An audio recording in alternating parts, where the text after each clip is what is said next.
it will take NUP many years to evolve into a political party that is based on democratic principles. That has to take many years. First of all, it is a very young political party. Very young. But suffering the same problems. All the parties have suffered. You and me, we have the history, the background of DP. You realize that in DP, you know, NUP has so many people who are previously in DP. In DP, for you to become a leader, a national leader, it took a lot of investment. A lot of investment.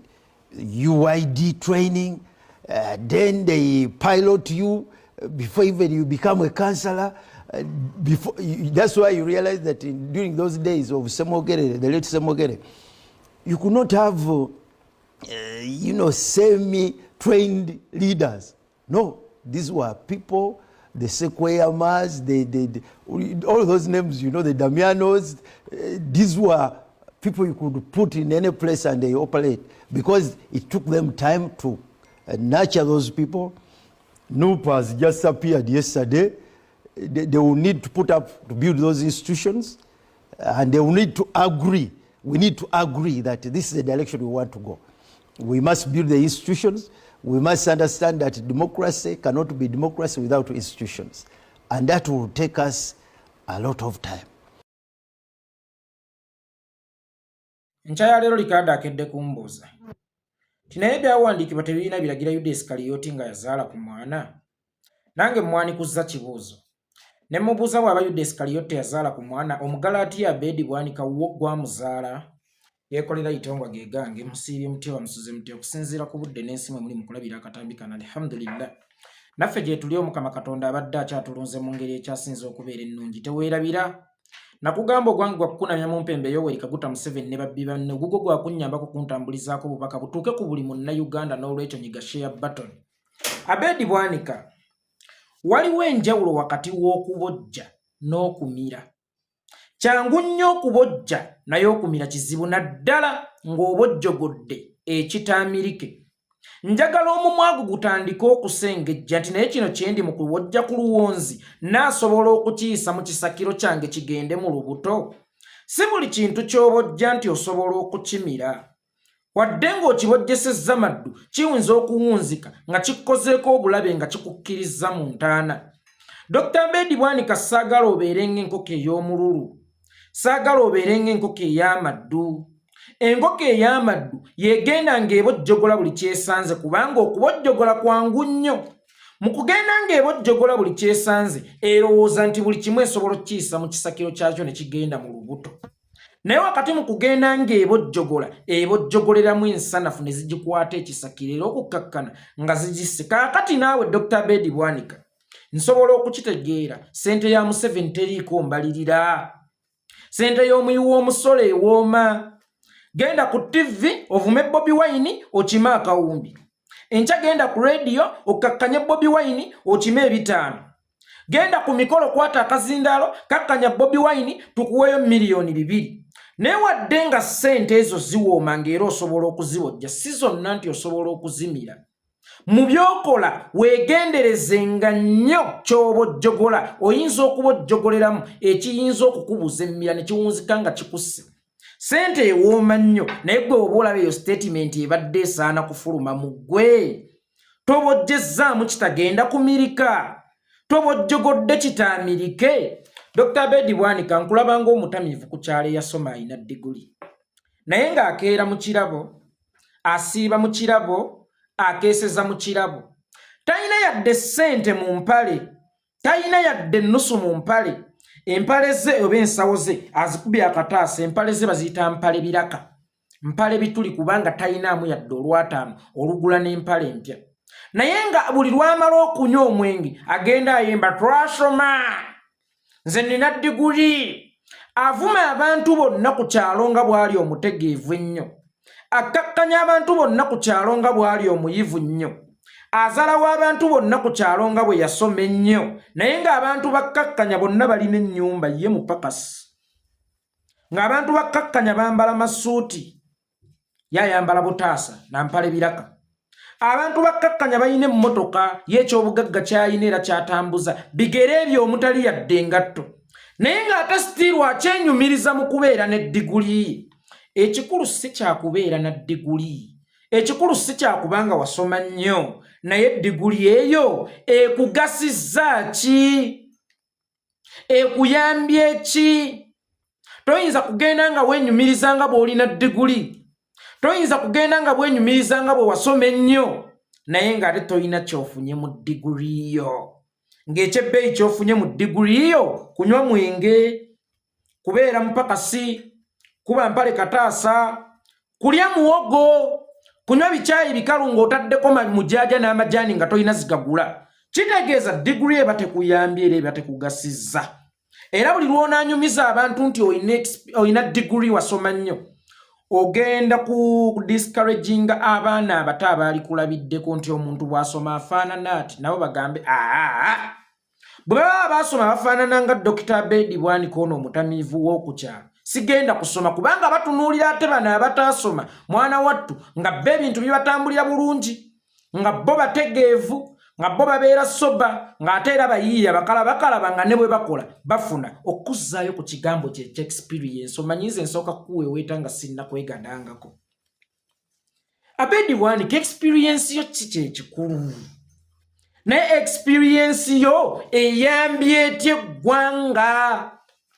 Enafuyize etya omulabe Museveni? Omulabe Museveni afugidde bannayuganda obumbula emyaka 37. Naye nga tulina bannabyabufuzi abalina experience abayita mu bukuŋŋunta bw'ebyobufuzi byonna okutuukawo we batuuse, naye ng'ekyamazima balemeddwa okunyeenyaako ku mumpembe Yoweri Kaguta Museveni. Yoweri Kaguta Museveni tafunangako mirembe mu kariya ye ey'obukulembeze oba ey'obufuzi nga gye mwamuwa mmwe abeeyita abaasoma. Mmwe abaasoma buli kintu mwagala kitwalira mu mitendera, mmwe abaasoma mwagala bikola mu ngeri y'abaasoma. Naye ensonga lwaki omuntu ataasoma agaggawala n'asinga eyasoma kubanga amanye ekkubo ly'alina okukwata okugaggawala lirimu lyokka kukola buli kyasanze na kukola nnyo. Naffe be mugamba abatalina experience, ensonga lwaki tutaddeko Yoweri Kaguta Museveni akazito mmwe ke mutaamuteekako nti buli kkubo erisobola okukwatibwa okumunafuya tulikutte. Naawe walirowoozezza ndi tugenda swalirawo noga kino no ye yali kyogedde. Nze mba mmaze okusensinga nti we kiba kigenda kunafuya omulabe Yoweri Kaguta Museveni nja kukikozesa. Mugamba nti twogera nnyo era mugamba nti tetusengejja, naye ebigambo byaffe mulabye kye bituusizza ku Yoweri Kaguta Museveni. Yoweri Kaguta Museveni yafunako ku sanction ku mirembe gyammwe. Yoweri Kaguta Museveni yatambulako n'ebimotoka bya toyi ebibiri ku mirembe gyammwe. Yoweri Kaguta Museveni yaggalako enguudo ku mirembe gyammwe. Weebuuze lwaki aggadde enguudo ku mirembe gyaffe? Lwaki afunye sanction ku mulembe gwaffe? Lwaki afunye obunkenke bungi ku mulembe gwaffe? Nti yakimanyi nti abo boolowooza nti tebalina experience bagenda kukozesa buli kkubo lyonna okulaba nga balunwanyisa. Mu makubo ge banaakwata mwe munaava eri n'abatuusa. Kyovula buli kkubo erikwatibwa mu nkyukakyuka olunaku luno olwaleero Yoweri Kaguta Museveni yalisuulamu emisanvu, naye mmwe abeeyita ab'experience mwakwatanga ekkubo limu ne mugenda mu ziddayaloogo ne muteesanga kubanga muwulira mutya okuswala. Waliwo ebigambo ebimu bye mutya okwogera naye ng'ate kituufu bye byaliyogeddwa okunafuya omumpembe Yoweri Kaguta Museveni. Gwe yasoma ennyo bw'ogenda e Bulaaya ogamba ate bwe ngamba nti oba Museveni kino na kino abazungu bagenda kutuggyako obuyambi kyokka abantu baffe. Banaakiraba batyanza omusajja omuyivu bw'ati alina experience gye najja mu DP oba alina experience gye najja wano na wano okulaba nti nze nkoze ekintu ekifaanana nga kino.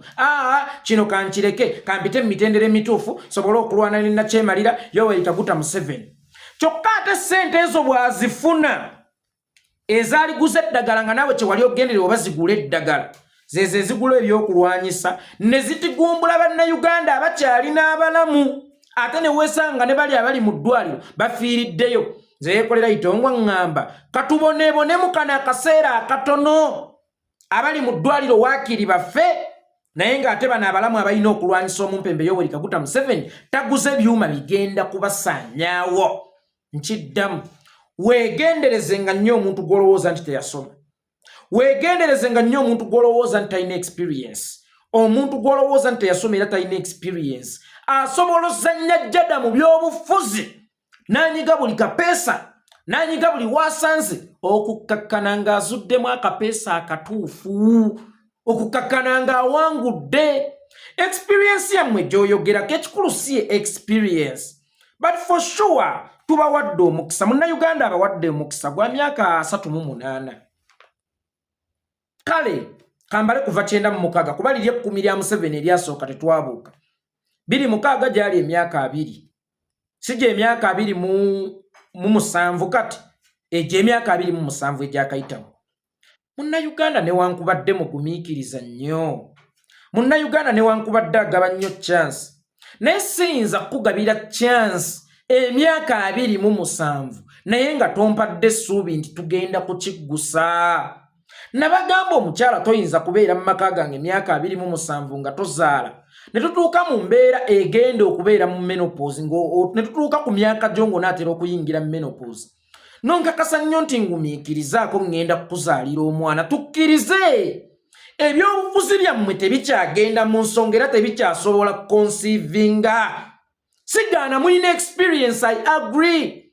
Mumanyi bingi, I agree. Naye ebyobufuzi byammwe tebikyagenda mu nsonga era tebisobola kufuna lubuto tufune omwana. Bannange mwagala tufe obugumba olw'okuba tuli mu kwematiza nti tulina bannabyabufuzi abalina experience. Dr. Abed Bwanika nabuuzaako kuwa ekitiibwa Mpuuga gye buvuddeko. Ne mugamba olina omukazi omulungi Zali, nze Yekolera nina Sitabuwa Nattoolo wange. Ne mutuufu Zali nga tazaala, kyokka Sitabuwa Nattoolo ali eri wa muwonga akunkumula baana wadde mubi. Gwe sooka weebuuze kunze ne muwonge ani aba alina omukyala? Kunze alina Zali ne muwonge alina Sitabuwa amuzaalira nga nze Zali wange tazaala. Ani aba alina omwana? Tukkirize tugaane. Bannayuganda babawadde chance nene nyingi. Bannayuganda babawadde omukisa munene.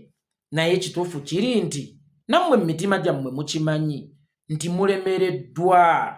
Singa mba ngenda Masaka nensanga nga Katonga yabotose, sigenda kuyimirira awo nninde gavumenti lw'enaakola oluguudo. Ng'ate byentadde ku mmotoka byamaguzi n'okuvunda bivunda, gye nkoma okulwawo gye bikoma okuvunda. Beeramu ku magezi, kyuka genda emitala Maria, yitaawo gwe Gombe, genda oyite Gomba, ogwe Sembabule, then okomewo otuuke mu Nnyende Masaka w'oyagala okutwala ebyamaguzi byo. Nti wadde nga lina ekkubo ppanvu nnyo, wadde nga limenya nnyo, naye lye lyokka erisigaddewo okutuuka ku kye twagala. Tubawadde omukisa, mubaddewo, naye tetulina kalungi ke tubafunyeemu. Ssente y'omuyi w'omusolo etokomokedde nnyo ku mirembe gyammwe. Ebyobugagga by'eggwanga bitokomokedde nnyo ku mirembe gyammwe. Dr. Abed Bwanika mwabalina experience, mwali ludda wange Entebbe airport etundibwa. Dr. Abed Bwanika mwabalina experience, mwali ludda wanga Museveni atwala UTL. Dr. Abed Bwanika mwabalina experience, mwali ludda wanga Museveni yezza ennyanja. Dr. Abed Bwanika mwabalina experience, mwali ludda wanga Museveni yeddiza UBC. Dr. Abed Bwanika mwabalina experience, mwali ludda wanga Museveni asendawo Shimonizi. Dr. Abed Bwanika mwabalina experience, mwali ludda wanga Museveni atunda Uganda Airline. Dr. Abed Bwanika mwabalina experience, mwali ludda wanga Museveni yezza Uganda Railway. Experience yammwe yalemwa n'okkuuma ebyobugagga by'eggwanga, naye mukyenyumiriza mu kubeera ne experience yeri diguli gye nayogeddeko mu kutandika. Diguli ezo ez'ekisirusiru ez'abatamiivu. Olina akugamba nina diguli mu busawo, naye ng'omwenge gwamwonoona tasobola yadde okkuba empiso. Experience yammwe bibala ki ebigivuddemu? Mutuweeko ka juice akavuddemu experience yammwe tunuuneko. Experience yammwe ye yatta omujjulunga. Experience yammwe ye yatta Nankunda Muwanga. Yeyata General Nanyakairima, yeyata Brigadier Nobo Mayombo, yeyata Nankunda Muwanga, yeyata abantu abenjawulo abafiira mu mirembe gyammwe, oba ye yaleetera eggwanga okudobonkana n'ekonomi ya Uganda okudda wansi. Mwenga muyina experience eyo gye mwayogerako eri Museveni mwe yagulumingira mutabani we n'afuuka omutemu Kasigo. Experience yammwe bw'abeera mukyala mulungi gwe twaleeta mu maka ye mukyala mugerwa ate yatuwa obutwa okutusaanyawo. Experience yammwe njirabanga invalid degree. Invalid degree yeyo degree erimu mpapula naye nga nnyiniyo ali mu kkuba mabuloko oba ali mu kunywa mwenge ku kyalo. Eyo degree tebeera valid, ebeera invalid. Degree yonna erimu mpapula obupapula nga terimu practical, wallahi ya Mungu eyo tebeera degree. Mwematize mitima nti mulina experience naye ate era mwejjukize nti naye wadde tulina experience twalemwa. Mutukula abatasoma, mutukula abatalina experience naye mu bbanga lya myaka 3 mutulaba bwe tutambuddeko tukirikise. Tetufunanga muntu ateeka Museveni ku bunkenke nga ffe abatalina experience oba nga Bobi atalina experience. Mwe mwali mutaddeko Museveni ku bunkenke, mwamubbirako kugundi ku sanctions ez'enjawulo e Bulaaya, mwamumisako ku buyambi, mwalemesako amafuta okusimwa. Kyova olaba yaddukidde Russia. Yo Russia emuyambe egasime, emuwengayo ku ssente, emuwe n'ebyokulwanyisa era gy'atigumbule bannayuganda. Ate era nga nakyo tetugenda kukikkiriza kubanga pulezidenti wa Russia aleme kubeeranga waŋŋaŋŋa. Waŋŋaŋŋa yalowooza nti asobola okukuba ettama w'abeera ne ku muliraano n'akubirayo ettama. Ogambye nti mwasomanga mu mitendera okuva mu UID nga tosobola kufuuka kansala yadde nga toyise mu mitendera. Mukyo ky'obadde oyagala okutegeeza nti Bobi Wine yali tagwanidde kubeera party president wa National Unity Platform. Empeke y'omukisa emu esinga ttanisa amaanyi 10. Kale ssebo tukkiriza Bobi Wine yali tasaanidde. Bobi Wine gwe wennyini bw'ogamba nti yali tasaanidde kubeera party president, bw'ogamba nti tasaanidde kubeera opposition leader, then ate oba weevuma wekka nti musajja wo watuukira okukuleka wagende n'akakazi kakaleejiina akatamiivuko ku kyalo akatasenya mannyo akanaku akalina n'envunza kyekivumo ky'abaasa asinza okukuvuma. Bwe tuba twagera ne Bobi Wine gwe gw'olowooza nti tasaanidde, manya nti gwe yali asaanidde oba gwe alowooza nti osaanidde ate wali kipapula. Gwe wennyini buli lwojja ng'olowooza ogenda kuvuma Bobi Wine oba buli lwolowooza nti ekyo point gy'ogenda okuleeta egenda kukakkanya Bobi Wine, bwe tuyingira ennyo diipu mu nsonga wallahi tugenda okukizuula nga wekkakkanyiza wekka. Gwe buuza munnayuganda lwaki yasalawo okugenda ne Bobi Wine atasaanidde? Manya nti gwe yali alowooza nti osaanidde wali olemereddwa. Musajja wo lwaligenda kakazi akataliimu nsa nendekawo ekikazi ekirungi nga kyanita Fabiola ne neesanga nga ngenze n'omuwala atunula ng'ono Grace Kani. Manya nti anita Fabiola munda muli obulungi bwe buli kungu naye munda simuli. Munda simuli. Mulungi wakwegombera ku luguudo naye ng'ate byennoonya byonna mu mukyala kuba obulungi bw'omukazi buba munda. Biri mu Grace Kani munda mulimu akantu naye gwe anita Fabiola munda simuba. Kakati naye weematiza kungulu nti oli mulungi otegeera nnyo naye gwe sooka weebuuze lwaki twakuzzaako gwe gw'oyise Nabijjo Bobi Wine ate n'oba musiru nnyo n'ogenda ewa chairman ku kyalo ku Kitaawuluzi. Ow'ekitiibwa Chairman Zizinga oyo omusajja yansudde otunulya beauty yange mazima ddala nzanita Fabiola waabwe n'agenda ne Grace Kani atunula ng'omusontwa. Bonna bagenda kukusekerera bagambe ekyagaza omubi omulungi takimanya yiga obukodi omukwano. Ky'obulungi bw'omukazi anaafumba buba munda era bajja kugamba olaba omusajja atuuka okulekawo n'omukazi omulungi kaalaala n'agenda ne Grace Kani Nabijjo. Ngezeza bugeza gwe Grace Kani bamanyi wejjako waya tugeza n'onyiga nze nkugerezaako bugereza naye bw'oba onoonyikiza mpo y'omusajja omubi ogerezanga ku nze. olaba omusajja alekawo omukazi omulungi kalala n'agenda ne nabbi jo Grace Khan manya nti mundayo simuli. Naffe kati bannayuganda okusalawo okugenda ne Bobi Wine mmwe gwe mulabanga atasaanidde, gwe mulabanga atagwanidde, manya esintu sammwe saatutama, esintu sammwe munda simuliimu kantu. Mwali mutukolobya bukolobya, mwatuteeka ku stage ne mutugamba taxi ebatwala mu Uganda empyejja, ate omuntu agivuga muvuzi mukugu, kondakita muvuzi mukugu, n'abamugaidinga bakugu nnyo ba co-drivers, ne twalinda taxi, ne tulinda taxi, ne twekyawa ne wajjawo mulasita nga zze na kigaali, ne tulinnye ekigaali n'atukulugusa kati atutuusizza e Busega fe abaali bava e Masaka. Ne taxi yammwe ne guno gujjwa tesimbulanga kuva Masaka, naye nga twalinda ne tulinda. Kya buvunaanyizibwa waakiri tutambule ng'ekkovu oba tutambule ng'enfudu, naye nga tutambula dani okulinda ekizungiriza ekitaatuuke.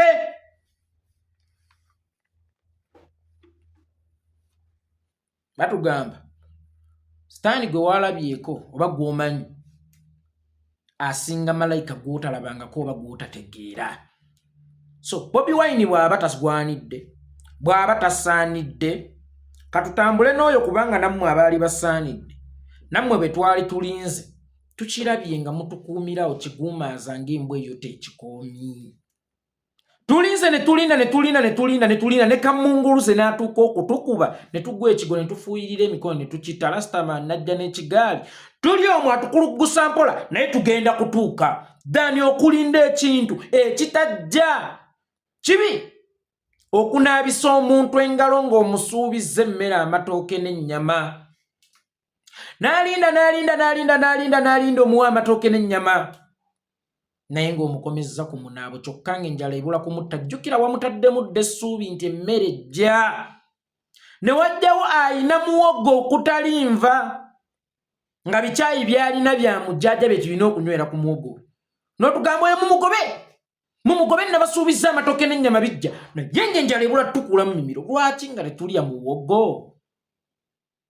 Tutaase obulamu dani okulinda ekintu ekitajje. Bobi Wine kale bweba mmere nzikiriza nti ya muwogo, naye ewonye enjala. Mmere embi tessa njala dani okulinda emmere ennungi etagenda kutuuka. Mmere embi tessa njala.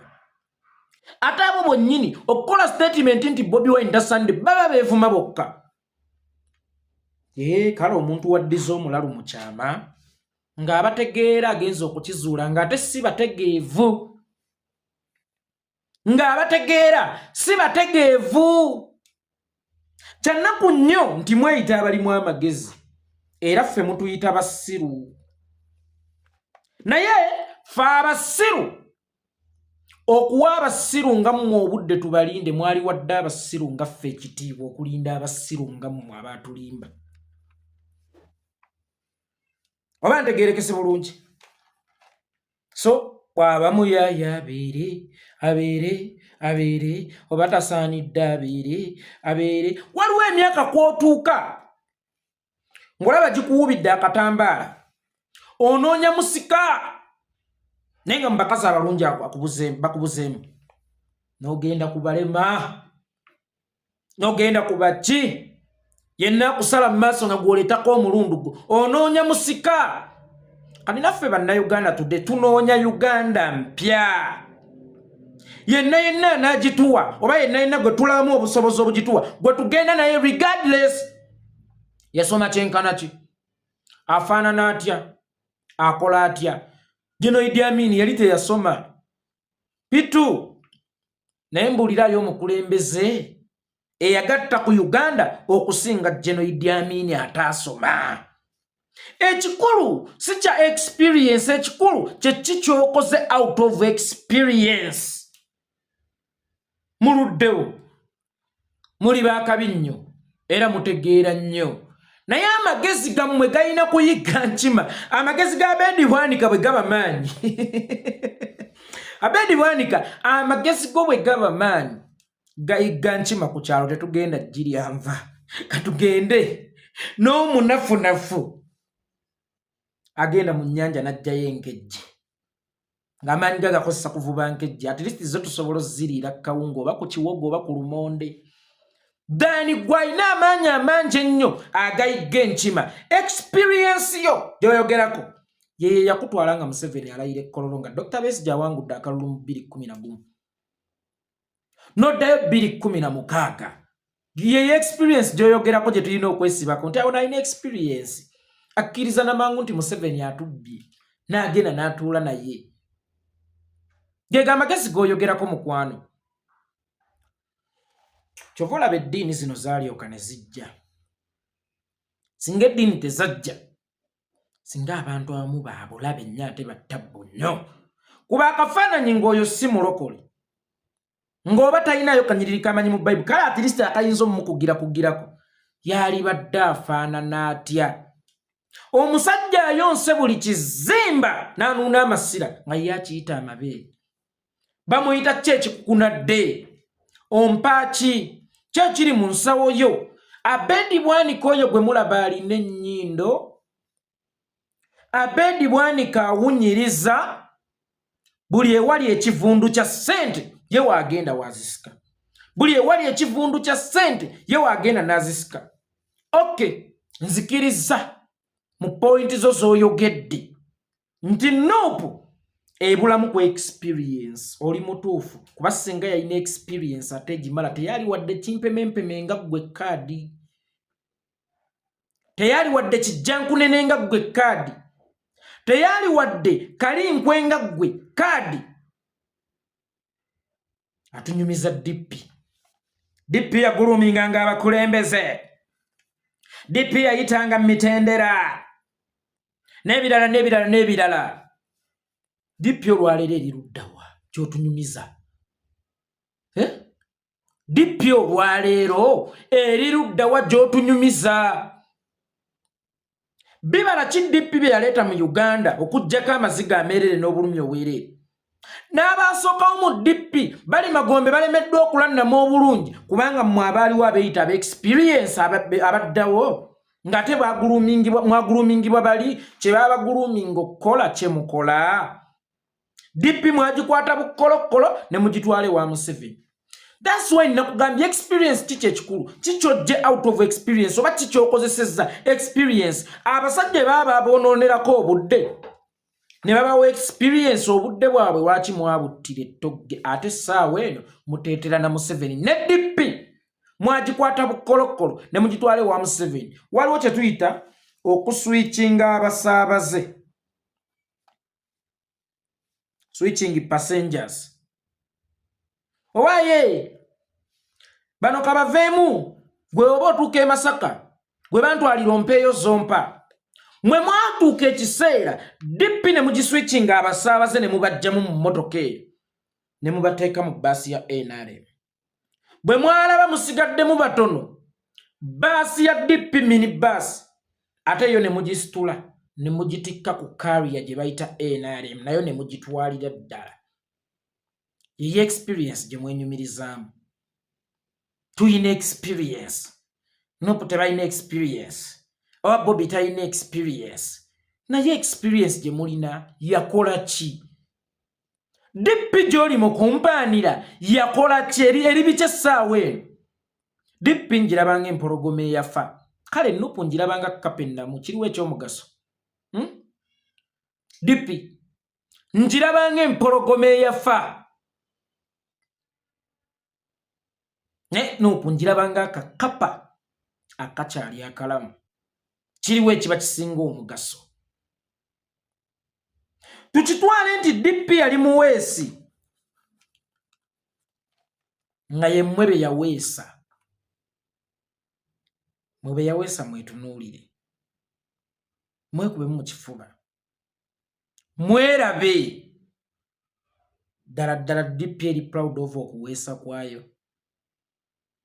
ng'erina Mmawu ng'erina Abed Bwanika ng'erina Mukasambidde ng'erina n'abalala ab'enjawulo abavuga emmotoka gye bayita DP ne bagitwala mu State House wa Museveni n'ekwamireeyo.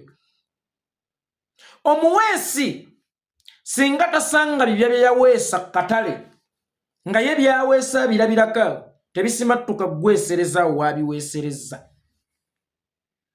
Oba omubumbi singa ebibya byabumbye tebibeera ku midaala tebabisuubula n'ebiriba bifaanana bulungi bitya n'ebiriba birabika bulungi bitya nga tebirina akaagula bigenda kufuuka useless nga byadiba. Nammwe mulinga ebibya ebirungi, mulinga amasanduuka amalungi gano amakeesi gano ag'abaweesa ag'abaana okudda mu masomero. Naye nga mpaawo agagula gali awo nennyini gagatunula n'agamba oluweesa lwansala luno oba olubumba lwansala luno. So toddamu kubeera proud of amafaaya. Experience mugirina fine naye yagaana okubaako kyekola okukyusa Uganda. Experience yammwe eringa ng'omuliro gw'essanja gwokya nnyo naye teguggiisa. Gwokya nnyo naye ate teguggiisa. Ekirala okulya nkuzibwa. Okulya nkuzibwa kwe bw'ofa obutwa. Nze neekerera ku lubimbi lwange kulima, neekerera mu nnimiro kubanga tubalabudde. Tubalaze akabiga akali kukola mu mpembe Yoweri Kaguta Museveni muganya okukitegeera. Kakati ffe tubakolera eki nga sinnava wano kano kankayiseewo baganda bange ne bannyinaze naddala abaagala endongo. Bangi mutero ga Yekolera tayogera ku bya music. Yekolera takyayogera ku bya music, takya music budde sibulina. Yensonga lwaki wabaawo ekigudde mu music industry. Bwe mmaliriza ensonga zange ez'eggwanga enkulu ng'ebyo mbiyisaako wano. Grace Khan, you are so talented. Naye talent yo wagiziikirako ebisooto. Kubanga wayagala nnyo amawulire. Lutalo talina mawulire. Chuzeni Beki talina mawulire. Ne bali Bulaaya bali mu kukola. Bakola concerts ez'amaanyi era baagaggawala. In the actual sense, Grace Khan, oli so talented n'okusinga Chuzeni Beki. You are a vocalist. Yegwe muyimbi ali versatile. Gwe nsobola okuwandiikira kadongo kamu n'omuyimba. Gwe nsobola okuwandiikira zuku n'omuyimba. Gwe nsobola okuwandiikira afrobeat n'omuyimba. Gwe nsobola okuwandiikira R&B n'omuyimba. Gwe nsobola okuwa style ya music yonna n'ogiyimba bulungi. Naye talent yo ogisiimiddeko ettaka olw'okwagala ennyo stunts, olw'okwagala ennyo amawulire, olw'okwagala ennyo okutrendinga. Grace Khan si gwalina okutrendinga. Leka music wa trending. Nze Yekolera itongwa seegomba kutrendinga. Kuba face yange buli lwerabikirako mu mawulire mwana ndundabika bubi. Nwana nnyo programs zange zitrendinge. Kubanga bwe zitrendinga nange zigenda kuntereeza obulamu ate nange zindeetera okutrendinga. Gwe buli mawulire g'ofulumiramu tegabako Grace Khan yakubye eno. Grace Khan yakubye olupya. Baga Grace Khan yakoze Facebook live nga agamye abavumye omwana we bikina. Songa omwana wo gwe wennyini wamukwata n'omutega abantu ng'alabika bubi. That is it. Tebavuma baana b'abantu. But omwana w'omuyimbi, omwana wa star alina okulabika ng'omwana wa star. Omwana omulese mu mawulire, omwana omulese tomusaniridde enviiri, omwana omulese tomunaazizza bujonjo mu maaso, omwana omulese tomusaze enjala, naye mu kumuteekayo ng'oyagala bamuvume g'otrendinge. Naye nabagamba ffe bannayuganda tulina ekigambo kye tutera okwogera. Kyekiddako kati otugamba ki? Ozzaako ki? Let your music speak. Amaanyi ameemanye geeyogerera. Leka music wafuuka eryato erigenda okusaabaza ennyanja eriko ejjengo. Music wasobola okufuuka eryato ng'ate era yenkasa erigenda okukuba ejjengo. Leka gwe kulowooza nti bw'ona training nga kigenda kuleeta emmere ku ssowaani yo. Gwe weebuuze lwaki osinga Bettina Namukasa okutrendinga. Ne lwaki akusinga okuba obulungi. Walabyeko Bettina mu mawulire munno bwe mwatandika. Wali omulabyeko mu mawulire. Ne sooka weebuuze lwaki akusinga okuba obulungi. Lwaki akusinga okulabika obulungi. Yaleka music wa muvugi. Si mawulire kumuvuga. Oba mawulire wali galabikiddenga mu bulungi. Nebwe buli wogalabikiramu. Ogalabikiramu mu ngeri ekyasinza obubi. Nkubuulira nga muzaddewo. Grace Can talent yo njirinamu omukono. Jukira nnyo mwaka gwa 2014 ku talent search yali ku dance floor Natete. Jukira nnyo kye nakkolera okuyitawo. Nga nkulabyemu talent. Nga nkulabyemu omuzinzi. Nga nkulabyemu omwana agenda okuyimba. Naye obeera mu mawulire musimanya kati nziringanye ne Prince Oma bikono nno bibiri sebo biro ebibiri ebyagwa mu mazzi tebisobola kwejja mu muliro. Ebikono ebibiri mmwe temusobola kwejja mu hiti. Musimanya twizemu ate kakati taata wa Prince Oma agambye tawasa Grace era nga munoonya ku trendinga. Munoonya ki Grace yimba. Oli so talented, it's not too late. Nkubira nkuwandiikira oluyimba ate nga ngenda kuwa promotion. Nkubira nkuwandiikira oluyimba ndwe promotingire. Golabe tugezeeko okuddayo ku drawing board. Tuyimbe olabe waje tugenda okutuuka. Otherwise gwe ne bona trending otya o trending you are trending ninga toyina bookings.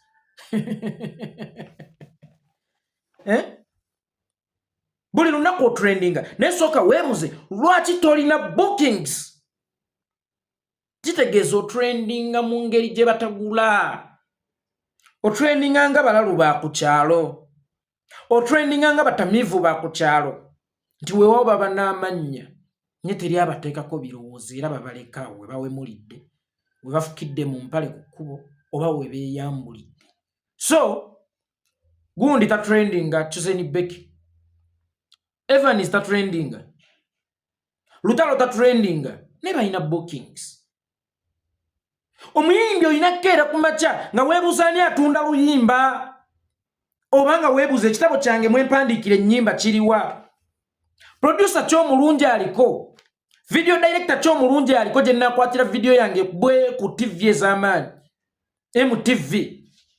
Oba BET TV. Negwokeera kumacha. Nga tonna n'abana maaso. Ne weebuuza woonalabikirako mu mawulire. Ne weebuuza stunt gy'ogenda kukola. Ne weebuuza ky'ozzaako. Grace Can nze ndi taata wo mu ndongo. Embuli etefa byonna. Ne talent y'ennuma nnene nnyo. Ogisiimiddeko nnyo ettaka mukwano. Tuyimbe. Let us sing. We can achieve more and more. When your music speak, bajja kukwogerako nga si ggwe yeeyogeddeko. Naye bw'ona oyagala boogere ku ggwe, music wa agenda kona, ate music wo wakona, naawe ogenda kona. Bino ebya stunts, bino ebyokwogerwako, biringa nga muliro gwa ssanja. Ne bw'ona akola stunts, ne bw'ona ayogerwako, naye nga tomanyi butya bwe bakola music mulungi. Wallahi era bagenda kwogerako bye bakwogeddeko bituuke bikome bakubuuze kati otugamba kiki ekiddako. Gift of Kado oyo mulaba, he was so talented. Yatuuka n'ava mu kuyimba n'alwana olutalo ate olutali musical ng'avuma Bebe Cool. N'atuuka n'agwa. Sikugaana kuvuma Bebe Cool singa oba omuvumya muziki nga Ready and Weasel bwe baakola. Naye tobeeranga mu ntalo eziri personal, ezitali musical, ezitagenda kugattako mu stunts, mu trainings. Nga weerabidde okuyimba, weerabidde okuyingira studio yiye, weerabidde okunoonya ba producers abalungi, weerabidde okunoonya ba video directors abalungi, weerabidde okunoonya ba writers abalungi, nga gwe buli lwokeera ku makya weebuuza tukoze stunt kitu trending, mu trending tereeta mmere. Prince Oma gononyamu hiti naye akunonyamu hiti abasiru ababiri benonyamu hiti. Abajega ababiri benonyamu maanyi ebisiki ebibiri tebikuma muliro. ebisiki ebibiri tebikuma muliro muli bisiki bibiri temugenda kwefunamu muliro barafu aiso muzira bw'omugatta ne soda nnyogoga tosobola kujjamu kabugumu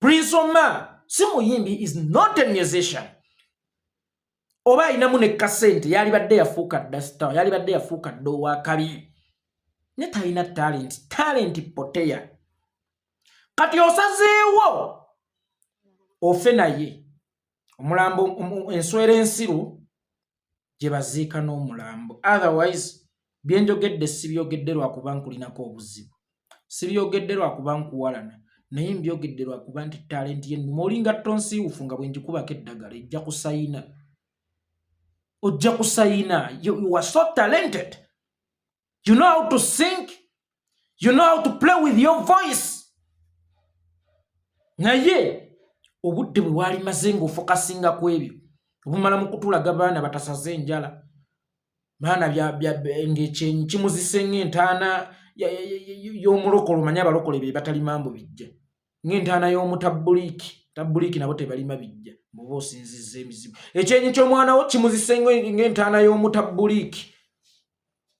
naye oli awo mwana we yennyini omuweebuuza naye wennyini weeweebuuza but at the end of the day wadde otrendinzeemu tujja kukubuuza what is next tongwa yekolera geegange nzizeeyo butambala ku nkuzi